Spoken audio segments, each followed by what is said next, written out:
그럼 오늘 나온 다양한 내용들 안정식 북한 전문 기자와 좀 더 자세히 풀어보겠습니다. 오늘 한미 정상회담에서 참 여러 가지 이야기가 나왔는데 이걸 북한이 어떻게 받아들일지 그게 참 중요할 것 같은데 뭐 북한 반응이 좀 나온 게 있나요? 아직은 없습니다.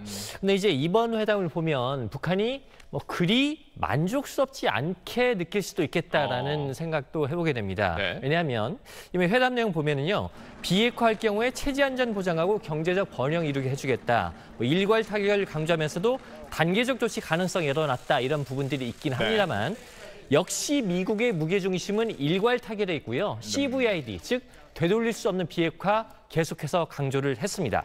북한이 지금까지 계속해서 좀 상당히 반발을 했는데 그래도 미국 입장 결국 크게 바뀌지 않았구나 이렇게 판단할 수 있는 대목이 있고요.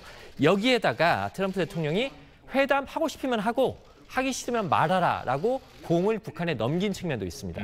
그렇기 때문에 북한 입장에서는 이런 미국 입장에 맞춰갈지 아니면 다시 한번 좀 다른 강수를 꺼내들지 좀 고민을 할 걸로 보입니다. 네.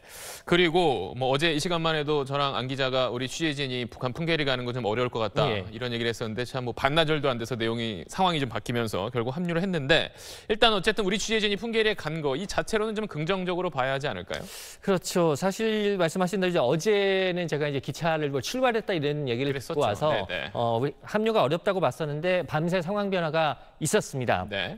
문 대통령이 워싱턴에서 우리 취재단 참여와 관련해서 이런 말을 했어요. 포기하지 않고 열심히 하고 있다 이런 말을 했는데 정부가 밤새 많은 노력을 한 것 같습니다.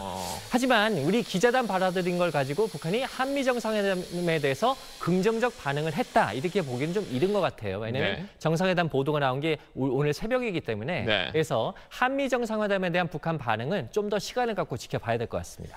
자, 그럼 이제는 조금은 꼬여버린 남북관계를 좀 풀어보는 것도 중요한데 문재인 대통령은 한미 훈련이 끝나는 모레, 그러니까 25일 이후에는 좀 나아질 것 같다 이런 이야기를 했어요.